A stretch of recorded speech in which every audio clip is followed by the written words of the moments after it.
వాళ్ళు అనుకుంటున్నట్టు ఆ స్టేషనరీ షాప్ ఏదైతే వాళ్ళు పెట్టగలిగితే వాళ్ళకంటూ ఒక ఉపాధి కల్పిస్తాం అండ్ ఆ వచ్చే ఆదాయంతో ఇల్లు నడుస్తుంది అండ్ 4 పూట్ల వాళ్ళు కడుపు నిండా అన్నం తినగలుగుతారు.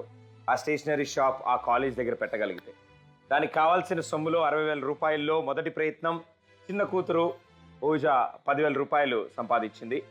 ఇప్పుడు మరో ప్రయత్నం చేద్దాం మనం. ఈసారి మనం గట్టిగా ప్రయత్నిస్తే మరో 20,000 రూపాయలు ఆ అమ్మకు అందుతాయి. కాబట్టి ఈసారి ప్రయత్నం మీలోంచి నాకెవరైనా ఓ 2 రాగలుగుతారా ముందుకి?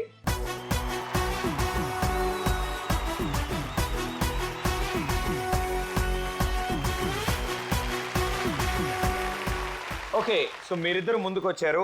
మనం ఒక చిన్న ప్రయత్నం చేద్దాం, చాలా ఈజీగా ఉంటుంది. అది మీరిద్దరిలో ఎవరు సక్సెస్ఫుల్గా పూర్తి చేస్తారో చూద్దాం. Right, let's go. Okay, so ఇప్పుడు మీరిద్దరు ఆడబోతున్న ఈ సింపుల్ టాస్క్ ఏంటంటే అక్కడున్న ఖాళీ బాక్సెస్ ఏవైతే ఉన్నాయో వాటిని ఇక్కడి నుంచి తీసుకెళ్ళి ఈ లైన్ దాటిపించాలి అండ్ అటు నుంచి వాళ్ళు ఆ లైన్ నుంచి ఈ లైన్ దాటిపించాలి. చాలా సింపుల్. చేత్తో తీసుకెళ్తే చేతులు పెడతాయి కాబట్టి మీకు ఒక తాడు ఇస్తానమ్మా. తాడుకి చివరిలో ఒక బాల్ ఉంటుంది. ఆ బాల్ని ఆ బాక్స్లో వేసి మీరు ఆ తాడు లాక్కుంటూ వెళ్తారు. బాల్ బయటికి రాకుండా ఆ బాక్స్లో ఉన్నంతసేపు బాక్స్ మీతో పాటు మీ వెనకాల వస్తుంది. Right, very good. చాలా ఈజీగా ఉంటుంది చూసేవాళ్ళకి.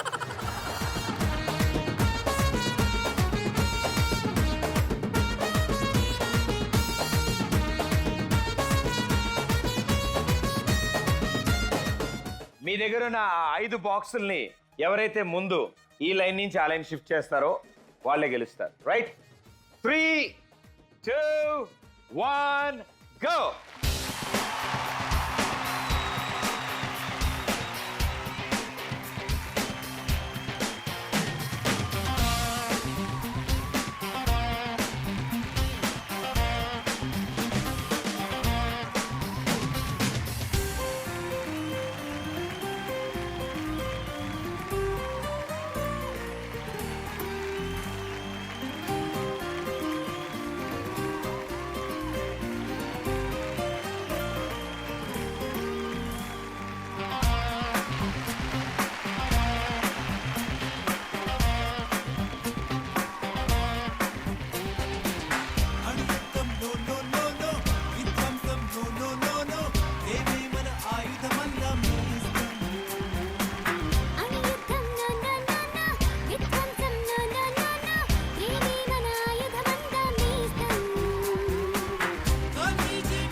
చాలా ఈజీగా ఆడారు. అంటే ఆల్మోస్ట్ పాపం ఈవిడికి ఎక్కువ కష్టాలు వచ్చాయి ఆ టబ్ ఇక్కడి నుంచి తీసుకురాడే.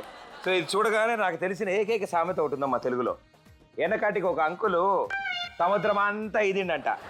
ఇది అమ్మా, అలాంటి వాళ్ళది నిజమైన ప్రేమ కాదు, అది వ్యామోహం. ఎగ్జాక్ట్లీ చిన్నత్త. నిజంగా ప్రేమించుకున్న వాళ్ళు అలా చేయరు. ఎంత మనసు విరిగిపోతే కన్న కూతుర్ని పట్టుకొని మా దృష్టిలో చచ్చిపోయా ఉంటుందా తల్లి? అది సరే అమ్మా, తన కూతురుతో తన మాట అనేటప్పుడు ఆమె మాటల్లో వ్యథ, కళ్ళల్లో బాధ గమనించావమ్మా?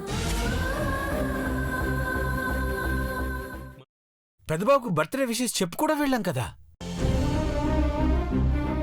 ఊరికే ఎలా కాలిపోతుంది?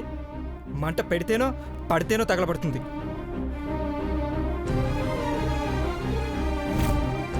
కరెక్ట్ చిన్నబాబు, నీకొచ్చినట్టే నాకు డౌట్ వచ్చింది.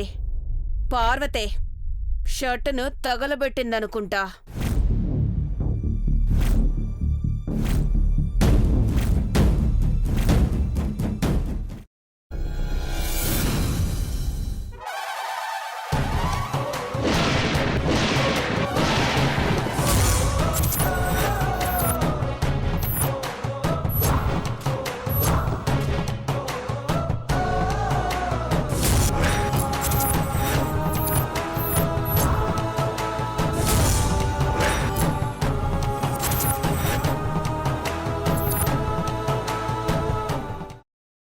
తర్వాత పొట్టు తీసేసి చాప్ చేసి పక్కన పెట్టుకోవాలి.